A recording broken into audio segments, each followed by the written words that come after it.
We come to worship this morning from different places. O God, do not be far from us.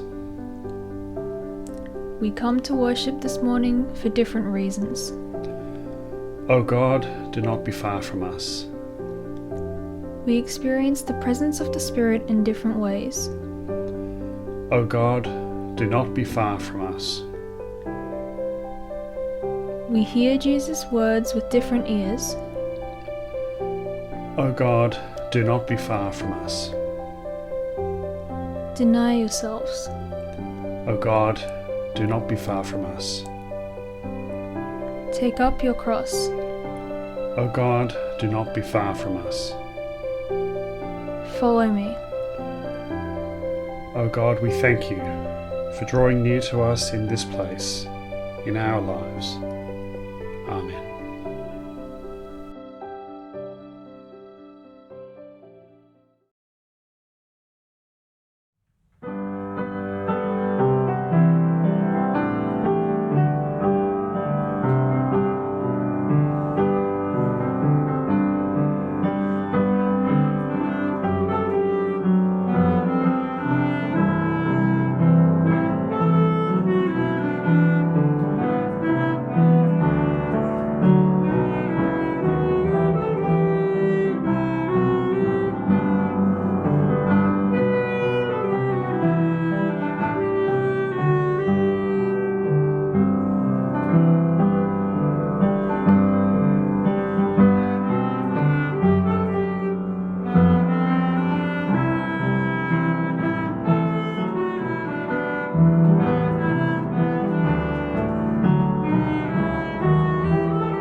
Let every person be subject to the governing authorities, for there is no authority except from God, and those authorities that exist have been instituted by God. Therefore, whoever resists authority resists what God has appointed, and those who resist will incur judgment. For rules are not a terror to good conduct, but to bad. Do you wish to have no fear of the authority? Then do what is good, and you will receive its approval, for it is God's servant for your good. But if you do what is wrong, you should be afraid, for the authority does not bear the sword in vain. It is the servant of God to execute wrath on the wrongdoer. Therefore one must be the subject, not only because of wrath, but also because of conscience. For the same reason you also pay taxes, for the authorities are God's servants, busy with this very thing. Pay to all what is due them, taxes to whom taxes are due, revenue to whom revenue is due, respect to whom respect is due, honor to whom honor is due. Let every person be subject to the governing authorities, for there is no authority except from God, and those authorities that exist have been instituted by God. Therefore, whoever resists authority resists what God has appointed, and those who resist will incur judgment. Those are the first two verses from the reading from today's lesson from Romans. And it is a very difficult passage. There is no authority except from God, and those authorities that exist have been instituted by God. Does that apply to the Trump administration? Does that apply to the government of the President of Belarus? Does it apply to the government of Vladimir Putin, or the one-party communist state of the People's Republic of China? Does it apply to all of them? And what of the video footage we may have seen this week of that man in Wisconsin who was shot in the back by police as he got into his car? Was he resisting authority because all authority comes from God? And did he incur the judgment he deserved? These are profoundly confronting questions, and they raise all sorts of issues about the interpretation of the passage that we have read this morning. It has been a passage on which whole theologies of how church and state work together. It's been a passage which has been very difficult for Christians who felt they really found their governments intolerable and wanted to change them. It's been called by one commentator the most hateful passage of all the Christian scriptures. It's not adequate to really just take this passage at face value, as I hope those questions that I've asked of you will indicate. If we worship a God who simultaneously supports Vladimir Putin and Donald Trump and Xi Jinping and the President of Belarus, we've got a very inconsistent or confused kind of divinity. So how are we going to understand these particular words, these verses that have been so problematic for so many centuries of Christian history? Well, I want to point out three things about this passage as we go through it. The first is that in verse 3, the next verse that I didn't read, there is actually a purpose and a standard put forward in Paul's thinking for how authority and government needs to behave. It is instituted by God to be a terror to bad conduct, not to good. So there is a principle built into this passage that I think we can all endorse, that the purpose of government is to be there to restrain the evil and to support the good. If we read on a little in verse 5, we see another interesting principle introduced, that we should be subject to authority not just because of the risk of wrath, of the power that the state might exert on us, but also for reasons of conscience. Now, Paul sees a situation where the power of the state and that what our conscience decrees actually align, but we know that is not always so. And then in verses 6 and 7, we see that this passage is heavily focused around the paying of what is due to others. And it mentions 4 categories of things that are due: taxes, revenue, respect, and honour. Now, it's very important to remember the particular context in which this letter was written. We believe it was written in the 6th decade of the 1st century, in the 50s of the Common Era. We think it was written towards the end of that decade. It can be any time between CE 54 and CE 59. We do know that in the year 57 and again in 58, there were significant issues within Rome, the city, regarding tax. And the Emperor Nero was thinking in 57 of the Common Era, that particular year, of abolishing all taxes, but his advisors prevailed upon him in 58 of the Common Era, the next year, to actually reform the way in which the taxes were collected. So the way the passage seems to move towards this collection of revenue and taxes may reflect the fact that it was written for a particular political context. We've then got to ask, how does this passage apply to our context?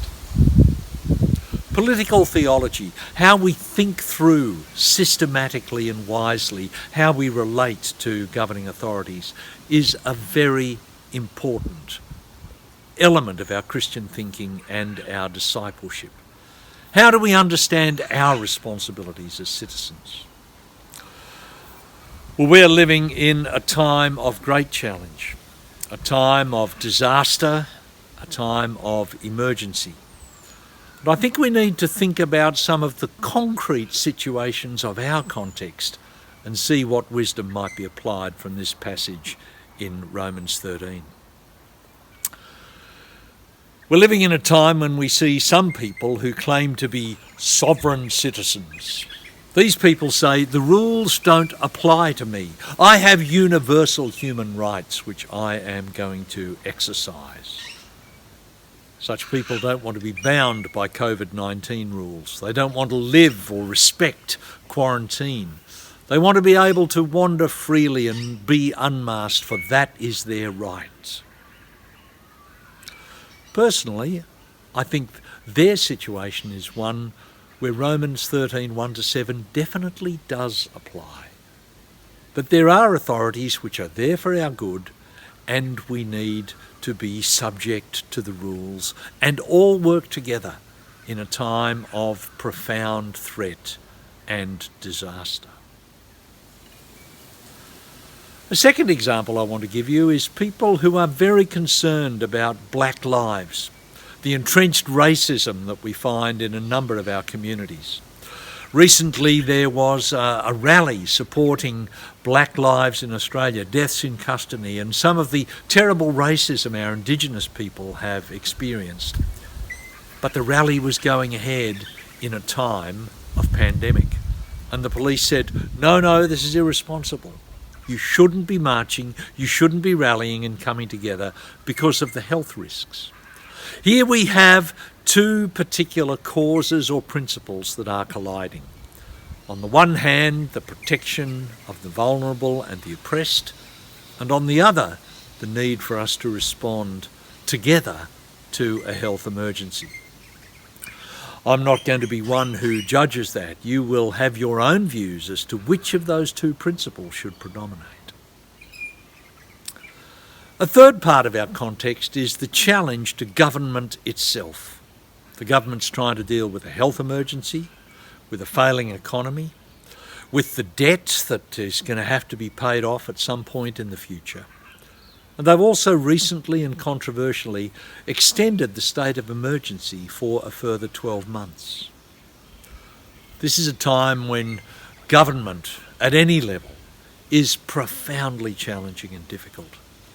This is a time when we need to think through our responsibilities to them and their responsibilities to us and how all of that works together. The fourth and the final example I want to give you is those countries that are currently facing elections or have just gone through them, and some of the tensions and difficulties that are emerging there. I give you Belarus, a president who has been entrenched in power for decades, now being challenged by the people. How do we read Romans 13 against that context? And then finally, the United States of America, where differing narratives about what the country is going through and what the country faces in this electoral choice are being fought out.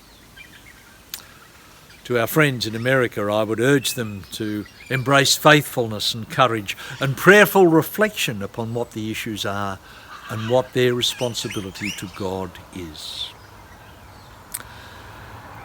In closing, I just want to say that all of this has to be placed within the context of us being followers of Jesus Christ, a man who died on a cross, on an instrument of execution wielded by human authority. Christ went willingly to the cross and died because of his faithfulness to God and his love for us. And sometimes, far from being subject to authority in terms of doing whatever the government wants us to do, being a faithful follower of Jesus means taking a stand, suffering the consequences, actually obeying God rather than human authority. As we seek to follow Jesus in this time of unprecedented disruption and challenge, certainly in our own lifetimes, may God give us wisdom and courage to be faithful to our calling and to be able to discern what the gospel calls us to do with regard to our social obligations to each other, to our government, and to the Lord.